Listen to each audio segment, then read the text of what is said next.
మీరు యావరేజ్ స్టూడెంటా? మీ కెరీర్ ని బిల్డ్ చేసుకోవాలనుకుంటున్నారా? అయితే కౌన్సిలింగ్ కొరకు డాక్టర్ ఏ సతీష్ గారిని సంప్రదించండి. నమస్తే, నేను మీ డాక్టర్ ఏ సతీష్ మాట్లాడుతున్నాను. రెగ్యులర్గా ఎడ్యుకేషనల్ అవేర్నెస్కి సంబంధించి మన వీడియోస్ చేస్తున్నాం, చాలా videos. Of course always I strongly believe that awareness is everything. Awareness ఉంటే జనరల్గా మనిషి ఏదైనా సాధించగలడు అన్నదాన్ని బలంగా నమ్ముతున్నటువంటి వ్యక్తులు నేను ఒకటి. సో ఐఐటి ఢిల్లీ గురించి ఈరోజు మనం మాట్లాడతాం. పర్టికులర్గా ఐఐటి ఢిల్లీలో ఉన్నటువంటి న్యూ ఎడ్యుకేషన్ పాలసీ ఏదైతే 2020 ఉందో అది ఫైనల్ డ్రాఫ్ట్ కూడా ఆల్రెడీ మన క్యాబినెట్ అప్రూవ్ చేసింది కాబట్టి ఇప్పుడు ఆల్రెడీ ఫోర్స్లోకి వచ్చింది. అది చాలా కాలేజెస్కి ఇంకా అఫీషియల్గా యూజీసీ దగ్గర నుంచి కానీ ఏఐసిటీ దగ్గర నుంచి కానీ కాలేజెస్కి ఇంకా క్లియర్గా ఇన్ఫర్మేషన్ రాలేదు కాబట్టి, గైడ్లైన్స్ కానీ ఇంకా క్లియర్గా రాలేదు కాబట్టి ఇంకా ఆ ఇంప్లిమెంటేషన్ అనేది ఇంకా స్టార్ట్ చేయలేదు. ఆ విధానంలో ఐఐటి ఢిల్లీ ఫస్ట్ ఇండియాలోనే మొట్టమొదటిగా వచ్చి ఫుల్ ప్లెజ్డ్గా ఈ న్యూ ఎడ్యుకేషన్ పాలసీలో ఉన్నటువంటి ఫ్లెక్సిబిలిటీ ఏదైతే ఉందో ఆ ఫ్లెక్సిబిలిటీని వాళ్ళు చేస్తే బాగుంటుందనే ఉద్దేశంతో ముందుకు వచ్చి వాళ్ళు ఆల్రెడీ క్లియర్ కట్గా కొన్ని గైడ్లైన్స్ కానీ కోర్సెస్ కానీ పెట్టడం జరిగింది. న్యూ ఎడ్యుకేషన్ పాలసీ గురించి మనం మాట్లాడాలంటే డెఫినెట్గా అది చాలా పెద్ద వ్యాస్ట్ సబ్జెక్ట్. అది ఎన్నో 600-700 పేజీలు ఒక డాక్యుమెంట్ అది. బట్ ఇంజనీరింగ్ పాయింట్ ఆఫ్ వ్యూలో ఇక్కడ ఐఐటి ఢిల్లీ అని మాట్లాడుతున్నాను కాబట్టి ఈ పర్స్పెక్టివ్లో నేను కొన్ని విషయాలు చెప్తాను. అంటే న్యూ ఎడ్యుకేషన్ పాలసీలో చెప్పింది ఏంటంటే ఈ యొక్క ఇంటర్ డిసిప్లినరీ కోర్సెస్కి ఎక్కువగా వాళ్ళు ఇంపార్టెన్స్ ఎక్కువ ఇవ్వాలని చాలా క్లియర్గా రికమెండ్ చేయడం వల్ల ఏవైతే మనం రెగ్యులర్గా చదివే ట్రెడిషనల్ బ్రాంచెస్ ఏవైతే ఉంటాయో జనరల్గా ఏదైనా సివిల్ ఇంజనీరింగ్, మెకానికల్, లేకపోతే మెటలర్జీ కానీ లేకపోతే రకరకాల కెమికల్ ఇంజనీరింగ్ ఇలాంటివి కాకుండా కొంచెం ఇంటర్ డిసిప్లినరీగా డిఫరెంట్ డిపార్ట్మెంట్స్ కాంబినేషన్లో ఉన్నటువంటి ఏరియాస్ ఏవైతే ఎక్కువగా ఉన్నాయో అలాంటి వాటిలో ఎక్కువగా కొత్త కోర్సులు పెట్టాలి అనే ఉద్దేశంతో వాళ్ళకు రికమెండేషన్ చేయడం జరిగింది. అట్లాగే ఎవరైతే ఒక అండర్ గ్రాడ్యుయేషన్ ఒక కోర్సు జాయిన్ అవుతారో జాయిన్ అయిన తర్వాత అదే స్టూడెంట్ పేరెంట్ డిపార్ట్మెంట్తో పాటుగా, పేరెంట్ కోర్సుతో పాటుగా, పేరెంట్ మేజర్తో పాటుగా ఇంకొక మేజర్ కానీ ఇంకొక డిపార్ట్మెంట్లో కానీ ఇంకొక మేజర్ చేసే అవకాశం ఉంటుంది అన్న ఏదైతే ఉంటుందో అదొక ఫ్లెక్సిబుల్గా చెప్పడం జరిగింది. అట్లాగే ఒకవేళ చదువుతున్నప్పుడు అండర్ గ్రాడ్యుయేషన్లో ఏదైతే మీరు చదువుతారో ఈ అండర్ గ్రాడ్యుయేషన్లో మధ్యలో అవసరమైతే ఒక 6 నెలలు కానీ 1 ఇయర్ కానీ గ్యాప్ తీసుకుని మీరు జాబ్ కానీ ఇంటర్న్షిప్ కానీ ఏదైనా స్టార్టప్ కానీ ఇలాంటి వాటికి వెళితే మళ్ళీ వెనక్కి వచ్చిన తర్వాత కోర్సు కంప్లీట్ చేసుకుని వెసులుబాటు ఇవ్వడం చేయమని చెప్పింది. అట్లాగే మీరు చేసేటప్పుడు జనరల్గా ఏదన్నా ఒకటి మనం చదివేటప్పుడు మన టైం టేబుల్ని కానీ లేకపోతే మన క్రెడిట్స్ని కానీ ఫ్లెక్సిబుల్గా మార్చుకుని 4 ఇయర్స్ డిగ్రీ 4 ఇయర్స్లో కంప్లీట్ చేయాల్సిన అవసరం లేదు. ఈవెన్ 5-6 ఇయర్స్ కూడా చేయొచ్చు. అమెరికాలో చాలామంది చేస్తారు, యూఎస్లో, మిగతా కంట్రీస్లో కూడా అలాంటి వెసులుబాటు కానివ్వండి, లేకపోతే యూజీ నుంచి పీజీకి వెళ్ళి వెసులుబాటు కానివ్వండి, ఇవన్నీ కూడా ఇవ్వడం జరిగింది. ఇప్పుడు ఐఐటి మద్రాస్కి ఢిల్లీకి వచ్చేటప్పటికి మనం చూసుకున్నట్లయితే బీటెక్లో 5 ప్రోగ్రామ్స్కి వాళ్ళు ఆల్రెడీ కొత్తగా స్టార్ట్ చేయాలని చెప్పేసి ఆల్రెడీ డిసిషన్ తీసుకోవడం జరిగింది. అంటే బీటెక్లో మీరు చూసుకున్నట్లయితే జనరల్గా మెటీరియల్ ఇంజనీరింగ్ అనేది ఏదైతే ఉందో చాలా పాపులర్గా ఇప్పుడు నడుస్తుంది. ఎందుకంటే ప్రతిదానికి కూడా మెటీరియల్కి లింక్ ఉంది కాబట్టి మెటీరియల్ ఇంజనీరింగ్ కానివ్వండి, అలాగే engineering science and engineering energy science and engineering ఏదైతే ఉందో అది కానివ్వండి ఆల్రెడీ వేరే ఐఐటీలో ఉంది. ఇలా ఐఐటి ఢిల్లీ వాళ్ళు ఇప్పుడు ఆల్రెడీ స్టార్ట్ చేయడం ఆల్రెడీ డిసిషన్ తీసుకున్నారు. అలాగే కంప్యూటేషనల్ ఏదైతే ఉందో అండ్ అప్లైడ్ మెకానిక్స్ ఏదైతే ఉందో అది కానీ బీటెక్లో ఒక 3 బీటెక్ కొత్త ప్రోగ్రామ్స్ ఆల్రెడీ వాళ్ళు ఈ యొక్క ఎన్ఈపీ ద్వారా ఇంటర్ డిసిప్లినరీ కోర్సెస్ కావాలనే ఉద్దేశంతో 3 ఆల్రెడీ ఎప్రూవల్ ఇవ్వడం జరిగింది. అట్లాగే మీకు బ్యాచిలర్ ఆఫ్ డిజైన్ ఇంతకు ముందు లేదు, ఇప్పుడు బ్యాచిలర్ ఆఫ్ డిజైన్ కూడా పెడితే బాగుంటుంది. ఆల్రెడీ గౌహతి ముంబైలో ఉంది, బట్ ఢిల్లీలో కూడా వాళ్ళు ఆల్రెడీ దానికి స్టార్ట్ చేద్దామని డెసిషన్ తీసుకోవడం జరిగింది. అలాగే ఎంఎస్సి ఎకనామిక్స్ ఏదైతే మనకు ఉందో కాగ్నిటివ్ సైన్స్ అండ్ ఎకనామిక్స్ ఏదైతే ఉన్నాయో అది జనరల్గా అది మనకు ఆల్రెడీ ఐఐటి ఢిల్లీ ఆల్రెడీ దానికి ఒక రకమైనటువంటి అప్రూవల్స్ గ్రీన్ సిగ్నల్ ఇవ్వడం జరిగింది. అట్లాగే ఎంటెక్ ప్రోగ్రామ్లో కూడా మీరు చూసినట్లయితే 4 ఎంటెక్ ప్రోగ్రామ్స్ని కొత్తగా ఇంటర్ డిసిప్లినరీ కింద వాళ్ళు స్టార్ట్ చేయడం జరిగింది. అలాగే సైబర్ సెక్యూరిటీకి ఎక్స్క్లూసివ్గా ఎంటెక్ ప్రోగ్రామ్, అలాగే ఎలక్ట్రిక్ మొబిలిటీ కానివ్వండి, లేకపోతే ML and data science, machine learning and data science కానివ్వండి, bio molecular and bio process engineering కానివ్వండి, ఈ 4 ఎంటెక్ ప్రోగ్రామ్స్ ఆల్రెడీ స్టార్ట్ చేయడం జరిగింది. అలాగే ఈ ఎంఏలో masters in public policy already masters in public policy IIT ఢిల్లీలో లేదు, అది కూడా వాళ్ళు చేయడం జరిగింది. సో దట్ ఏ స్టూడెంట్ అయినా వెళ్ళి వేరే డిపార్ట్మెంట్కి కానీ మారడానికి కానీ చదవడానికి కానీ వెసులుబాటు కావాలనే ఉద్దేశంతో వాళ్ళు దాన్ని ఎక్స్పాన్షన్ చేసుకోవడానికి ప్రయత్నంలో masters in public policy MA కూడా వాళ్ళు చేయడం జరిగింది. అట్లాగే మీరు జాయింట్ పీజీ డిప్లొమా ఏదైతే నిట్టి అంటారండి, ఎన్ఐటిఐ, అది మోస్ట్ ప్రెస్టీజియస్ కాలేజ్ కింద చెప్పుకోవచ్చు ఎంబీఏకి. అందులో మెకానికల్ రిలేటెడ్ ఎక్కువ మంది స్టూడెంట్స్ జాయిన్ అవుతూ ఉంటారు. ఈవెన్ గేట్ స్కోర్తో కూడా వెళ్ళే అవకాశం ఉంటుంది నిట్టి. ఆ నిట్టితో వాళ్ళ జాయింట్ ఏదైతే పీజీ ప్రోగ్రామ్ ఏదైతే పీజీ డిప్లొమా ఉందో నిట్టి ముంబైతో already visionary leadership and manufacturing అనేది ఏదైతే ఉందో దానికి సంబంధించి అలా ఆల్రెడీ ఒక రకమైనటువంటి ఎంఓయూ చేసుకుని అది జాయింట్గా ప్రోగ్రామ్ రన్ చేయడానికి కూడా వాళ్ళు ముందుకు వచ్చారు ఐఐటిలో. అట్లాగే ఇది కాకుండా ఎంఎస్ జనరల్గా ఐఐటి మద్రాసు, ఐఐఎస్ బెంగళూరే ఎక్కువగా ఎంఎస్ కోర్సెస్ ఆఫర్ చేస్తూ ఉంటాయి. జనరల్గా అది అందరికీ తెలిసిందే. మిగతా ఐఐటీస్ ఎక్కువగా ఆ విషయంలో ఒక రకంగా చెప్పాలంటే ఎంటెక్ అయితే ఆఫర్ చేస్తారు తప్ప ఎంఎస్ ఆఫర్ అనేది లేదు. కాబట్టి వీళ్ళు కొత్తగా కొన్ని కోర్సెస్ అడిషనల్గా యాడ్ చేసి ఎంఎస్ ఆల్మోస్ట్ 5 ఏరియాస్లో రీసెర్చ్ ఏరియాస్లో ఎంఎస్ ఇవ్వడం స్టార్ట్ చేయడం జరిగింది. జనరల్గా దాన్ని ఎంఎస్ఆర్ ప్రోగ్రామ్స్ అంటారు, మాస్టర్స్ ఇన్ రీసెర్చ్ అని చెప్తారు.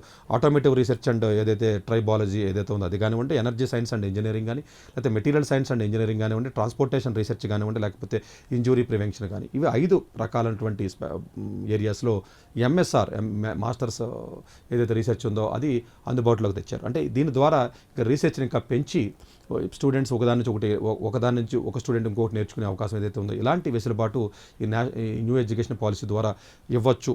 ఎక్కువ ఆపర్చునిటీస్, ఎక్కువ ఇంటర్ డిసిప్లినరీ, ఎక్కువ న్యూ ఏరియాస్ కానివ్వండి, రీసెర్చ్ని కానీ పెంచే ఉద్దేశంలో ఐఐటి ఢిల్లీ ముందుకు వచ్చిందని మనం చెప్పొచ్చు.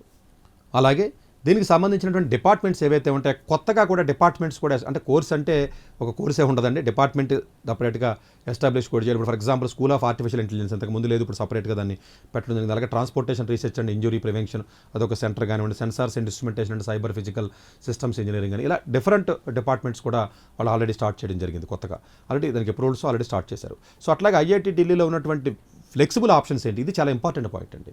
ఒకప్పుడు పిహెచ్డి జాయిన్ అయితే 4 ఏళ్ళైనా 5 ఏళ్ళైనా అయిపోయిన తర్వాత సరిగ్గా చేయలేకపోతే పిహెచ్డి అనేది ఫ్రస్ట్రేషన్ కింద ఉంటుంది చాలామందికి. అది చేయకపోతే చాలామంది బయటికి రావడానికి అవకాశం లేకుండా 4-5 ఇయర్స్ వేస్ట్ అయ్యేది. సో ఫారెన్ యూనివర్సిటీస్లో అయితే ఒకసారి పిహెచ్డి జాయిన్ అయిన తర్వాత కొంత వర్క్ చేసిన తర్వాత ఎగ్జిట్ అవ్వాలి అంటే ఎంఎస్ ఇస్తారు. ఇప్పటికీ ఉందండి. ఈవెన్ మీకు సింగపూర్లో కానీ లేకపోతే అదర్ యూనివర్సిటీస్లో కానీ, చాలా యూనివర్సిటీస్లో యూఎస్లో కానీ ఇస్తారు. అటువంటి వెసులుబాటు ఉంటుంది. అది ఇండియాలో ఐఐటి ఢిల్లీ వాళ్ళు ముందుకు రావడం నిజంగా డెఫినెట్గా ఇది చాలా మనం ఆహ్వానించదగ్గ విషయం కింద చెప్పుకోవాలి. ఎందుకంటే చాలామంది డిస్కంటిన్యూస్ ఉంటాయండి పిహెచ్డీస్లో, ఐఐటీస్లో. సో అది ఆ ఫ్రస్ట్రేషన్, ఆ ప్రెజర్ లేకపోతే వాట్ ఎవర్ ద రీజన్స్, సరే రీజన్స్ పక్కన పెట్టండి, సపరేట్గా మనం మాట్లాడదాం పిహెచ్డీ గురించి మాట్లాడినప్పుడు. సో అది పిహెచ్డీ నుంచి ఎగ్జిట్ ఆప్షన్ మీకు కావాలనుకుంటే హానర్ ఎగ్జిట్ అంటారండి దీన్ని. సో ఎంఎస్ ఏదైతే ఉందో ఎంఎస్ ఇచ్చి బయటికి పంపించి వెసులుబాటు ఒకటి ఇవ్వడం జరిగింది, ఎంఎస్ఆర్ అంటారండి. అట్లాగే ఎంటెక్ కానీ ఎంబీఏ కానీ మీరు అక్కడ ఐఐటి ఢిల్లీలో కానీ చదివితే అప్పుడు బయటికి ఒకవేళ మరి 1 ఇయర్ చదివిన తర్వాత చదవలేకపోయినా, లేకపోతే వాట్ ఎవర్ ద రీజన్స్ బయటకు వద్దాం అనుకుంటే పీజీ డిప్లొమా ఆఫ్ ఐఐటి అని ఏదైతే ఇవ్వడం ఉందో డిఐఐటి అంటారో, సో అది ఇవ్వడానికి వాళ్ళ ముందు డిప్లొమా ఇన్ ఐఐటి. సో డెఫినెట్గా అది ఒకటి వాళ్ళు అప్రూవ్ చేశారు. అట్లాగే యూజీలో కూడా జనరల్గా అంటే ఎప్పుడైనా సెకండ్ ఇయర్ తర్వాత థర్డ్ ఇయర్ తర్వాత ఎగ్జిట్ అయినట్లేదు ఆల్రెడీ ఐఐటి ముంబైలో కూడా స్టార్ట్ చేశారు ఫస్ట్ టైం ఈ సంవత్సరం. అలాగే ఐఐటి ఢిల్లీలో యూజీలో కూడా 1 ఇయర్ 2 ఇయర్స్ తర్వాత బయటకు వచ్చినట్లయితే డిప్లొమా కానీ సర్టిఫికెట్ కానీ ఇలాంటి వెసులుబాటు ఏదైతే ఉంటుందో న్యూ ఎడ్యుకేషన్ పాలసీలో ఆల్రెడీ వాళ్ళు రికమెండేషన్ చేయడం జరిగింది. ఆ రికమెండేషన్ ప్రకారం జనరల్గా ఈ యూజీలో కూడా ఎగ్జిట్ అయినా కూడా మీకు హానరబుల్ ఎగ్జిట్ కిందే డిప్లొమా కానీ ఒక సర్టిఫికేట్ కానీ ఇవ్వడం జరుగుతుంది. ఇప్పుడు ఫస్ట్ ఇయర్ అయితే ఒకటి, సెకండ్ ఇయర్ అయితే ఒకటి, అట్లా జనరల్గా ఫస్ట్ ఇయర్ అయితే సర్టిఫికెట్, సెకండ్ ఇయర్ అయితే డిప్లొమా కూడా వచ్చే అవకాశం ఉంటుందండి. అలాగే అఫ్కోర్స్ థర్డ్ ఇయర్ అయితే బీఎస్సీ డిగ్రీ కింద ఇవ్వడం జరుగుతుందండి. అట్లాగే డిసిప్లిన్ చేంజ్ ఫస్ట్ ఇయర్ తర్వాత చేంజ్ అయ్యే ఆప్షన్ ఉంది, ఇప్పుడు ఉంది, తర్వాత కూడా ఉంటుంది. చాలామంది లేదు ఉంటుందని అంటున్నారు. బట్ ఐఐటి ఢిల్లీ అయితే మాత్రం అలాంటిది ఇబ్బంది ఏమి లేదు, చేంజ్ అయ్యే అవకాశం ఉందని చెప్తున్నారు. అట్లాగే యూజీ నుంచి పీజీకి వెళ్ళి ఫ్లెక్సిబిలిటీ ఆల్రెడీ ఉంది, ఇంకొంచెం ఫ్లెక్సిబిలిటీ ఎక్కువ చేశారు. ఎవరైతే యూజీ నుంచి పీజీకి వెళ్ళాలనుకుంటారో మినిమం జీపీఏ థర్డ్ ఇయర్లో వచ్చినట్లయితే ఆటోమేటిక్గా మీరు కన్వర్ట్ చేసుకుని వెళ్ళినట్లయితే 4+2 అవ్వాల్సింది 4+1 5లోనే మీకు అయిపోయే అవకాశం ఉంటుంది. అలాగే ఒక పీజీ ప్రోగ్రామ్లో జాయిన్ అయితే ఇంకో పీజీ ప్రోగ్రామ్కి వెళ్ళడానికి అవకాశం ఉండేది కాదు. ఇప్పుడు ఒక పీజీ ప్రోగ్రామ్ నుంచి ఇంకో పీజీ ప్రోగ్రామ్ కూడా వెళ్ళడానికి అవకాశం ఇచ్చారు. అందు గురించే ఇలాంటి డిపార్ట్మెంట్స్ పెంచడం కానీ, లేకపోతే మీ ఎకనామిక్స్ లేకపోతే కాగ్నిటివ్ సైన్స్ కానివ్వండి, లేకపోతే పబ్లిక్ పాలసీ కానివ్వండి, డిఫరెంట్ కోర్సెస్ని కూడా లాంచ్ చేసి ఒక స్టూడెంట్ ఇంకొక దానికి అఫ్కోర్స్ ఆ రిక్వైర్మెంట్స్ ఎలాగ ఉంటాయనుకుంటే అది అకాడమిక్ రిక్వైర్మెంట్స్ కానీ, లేకపోతే వెళ్ళినప్పుడు చేయవలసిన మినిమం రిక్వైర్మెంట్ కోర్సెస్ ఉంటాయి. అవసరమైతే ఇంకొక 6 నెలలు 1 ఇయర్ ఎక్స్ట్రా చదువుతారు, ఇబ్బంది ఏమీ లేదు. ఎందుకంటే కంప్లీట్గా ఒకవేళ ఆ డిపార్ట్మెంట్లో ఎలెక్టివ్స్ అని లేకపోతే జనరల్ ఎలెక్టివ్స్ అని ఇలా మినిమం రిక్వైర్మెంట్స్ క్రెడిట్స్ అని ఉంటాయి కాబట్టి అది సపరేట్ టాపిక్ అది. సో దాని ప్రకారం జనరల్గా వాళ్ళు అవసరమైతే డ్యూరేషన్ ఎక్కువ చేసిన కూడా డిపార్ట్మెంట్ మారి చేసే అవకాశం ఉంటుంది. అవసరమైతే వేరే డిపార్ట్మెంట్కి వెళ్ళి కూడా డబల్ మేజర్ ఎంటెక్లో కూడా చేసే అవకాశాన్ని వెసులుబాటుని వీళ్ళు కల్పించడం జరిగింది. ఇవన్నీ ఓవరాల్గా ఇది ఒక అడ్వాంటేజ్. దీంతో పాటుగా జనరల్గా ఇంకో బ్యూటీనెస్ ఏంటంటే ఇప్పుడు ఐఐటి ఢిల్లీ వాళ్ళు ముందుకు వచ్చింది ఏంటంటే మీరు ఎంటెక్ చదువుతున్నప్పుడు ఎంటెక్ ఒక సెమిస్టర్ అయిపోయిన తర్వాత హోల్డ్ చేసేసి బయటికి వెళ్ళి ఏదైనా ఇంటర్న్షిప్ కానీ, లేకపోతే ఏదైనా ఎంప్లాయ్మెంట్ కానీ, లేకపోతే ఏదైనా ఏదో ఒకటి చేసుకుని మళ్ళీ వెనక్కి వచ్చి మళ్ళీ ఎంటెక్ కంటిన్యూ చేసే అవకాశం ఇప్పుడు ఉంది, ఇదివరకు ఇంతకుముందు లేదు. సో అట్లాగే ఇప్పుడు యూజీ స్టూడెంట్స్ ఎవరైతే ఉంటారో వాళ్ళు స్పెషలైజేషన్ ఏదైతే చేస్తారో వేరే డిపార్ట్మెంట్కి వెళ్ళి చేయొచ్చు అని చాలా క్లియర్గా ఐఐటి ఢిల్లీ అనౌన్స్ చేసింది. అట్లాగే సెమిస్టర్ లీవ్ అంటారండి, ఒక సెమిస్టర్ కంప్లీట్గా బయటకు వచ్చి స్టార్టప్ లేదా ఇంటర్న్షిప్ ఇంకోటి చేసుకుని మళ్ళీ అవసరమైతే హెల్త్ ప్రాబ్లమ్స్ వల్ల రావడం, వాట్ ఎవర్ ద రీజన్స్ మీరు కానీ బయటకు వస్తే మళ్ళీ వెనక్కి వెళ్ళి మరీ దాన్ని కంటిన్యూ చేసుకోవచ్చు. ఆ స్టార్టప్ ఇంటర్న్షిప్ చేసుకుని ఒక 1 ఇయర్ అయినా గ్యాప్ తీసుకోవచ్చు, 6 నెలలైనా గ్యాప్ తీసుకోవచ్చు. ఇది డెఫినెట్గా చాలా మంచి విషయం. ఎవరైనా పిహెచ్డీకి ఎవరైతే వెళ్దాం అనుకుంటారో, బీటెక్ తర్వాత డైరెక్ట్ పిహెచ్డీకి వెళ్దాం అనుకుంటారో, వేరే కాలేజీలో ఎక్కడన్నా మీకు మంచి కాలేజీలో కానీ ఫారెన్ యూనివర్సిటీలో కానీ ఏదైనా రీసెర్చ్ ఆపర్చునిటీ ఉన్నట్లయితే ఒక 1 ఇయర్ లాంగ్ రీసెర్చ్ చేసి మళ్ళీ వెనక్కి వచ్చి మళ్ళీ ఐఐటి ఢిల్లీలో చేసుకునే అవకాశం వెసులుబాటు ఏదైతే ఉంటుందో, అట్లాగే ఇది చూసుకుంటే ఫ్లెక్సిబుల్ టైం ఫ్రేమ్ అండి. అంటే మీరు ఎక్కువ చదవలేకపోతున్నారు రకరకాల రీజన్స్ వల్ల, ఎందుకంటే సూసైడ్స్ కూడా ఎక్కువ జరుగుతున్నాయి కాబట్టి మీరు తక్కువ కోర్సెస్ తీసుకునే అవసరమైతే మీరు డ్యూరేషన్ పెంచుకునే అవకాశం ఏదైతే ఉంటుందో అది కానీ, ఇవన్నీ కూడా జనరల్గా ఐఐటి ఢిల్లీ ముందుకు వచ్చి డెఫినెట్గా ఇలాంటివి అందుబాటులో తేవడం అనేది డెఫినెట్గా మనం మంచి విషయం కింద పరిగణించాలి. ప్రాబబులీ అదర్ ఐఐటీస్లో కూడా ఫ్యూచర్లో మనం ఎక్స్పెక్ట్ చేయొచ్చు ఇలాంటివి. ఇవి కాకుండా జనరల్గా మీకు జాయింట్ పిహెచ్డి ప్రోగ్రామ్స్ ఆల్రెడీ మీకు ఉన్నాయి. మనకి జాయింట్ పిహెచ్డి సౌత్ కొరియాలో కానివ్వండి, లేకపోతే వేరే ఈవెన్ ఇప్పుడు ఐఐటి ఢిల్లీ వాళ్ళు అబుదాబిలో కూడా క్యాంపస్ ఒకటి స్టార్ట్ చేయబోతున్నారు. ఇప్పుడు నెక్స్ట్ జనవరి 2024కి మీకు పీజీ కోర్సుతో స్టార్ట్ చేస్తున్నారు. తర్వాత మీకు యూజీ కోర్స్ వస్తుంది.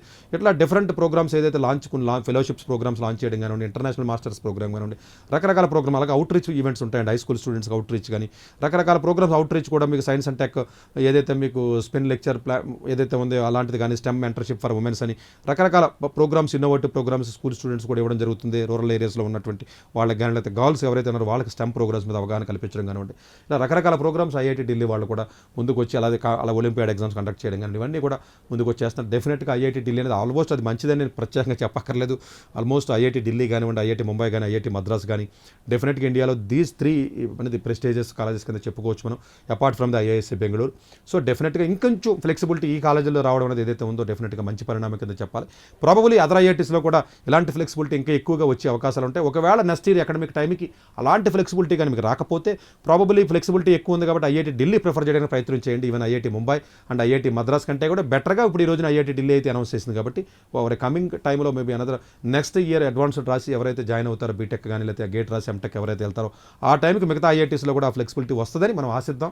బట్ యాజ్ ఆన్ డేట్ అయితే డెఫినెట్గా ఢిల్లీ అనేది ఈ రకంగా ముందుకు వచ్చి ఇన్ని రకాల ఫ్లెక్సిబిలిటీస్ ఇవ్వడం అనేది అయితే డెఫినెట్గా ఈ ప్రతి ఇండియన్ స్టూడెంట్కి, క్లాస్ 12th స్టూడెంట్స్ కానీ, లేదా బీటెక్ అయినటువంటి ఎంటెక్ చేద్దాం అనుకున్న ప్రతి స్టూడెంట్కి కూడా, అలాగే రీసెర్చ్ కానీ, ఎంఎస్ కానీ, అలాగే పిహెచ్డి స్టూడెంట్స్ ఎవరైతే ఉన్నారో వీళ్ళందరికీ కూడా డెఫినెట్గా ఇది గోల్డెన్ ఆపర్చునిటీ, ఫస్ట్ చాయిస్ కిందే ఉండాలి అని డెఫినెట్గా మనం చెప్పొచ్చు. ఇది as on date this is the best opportunity for the students to have the more and more flexibility. So మిగతా కాలేజీల్లో కూడా ఎలాంటి ఫ్లెక్సిబిలిటీ రావాలని మనస్ఫూర్తిగా కోరుకుందాం మనం. Thank you very much. Doctor ఏ సతీష్ గారు ఏపీ తెలంగాణ విద్యార్థులకు సుపరిచితమైన పేరు.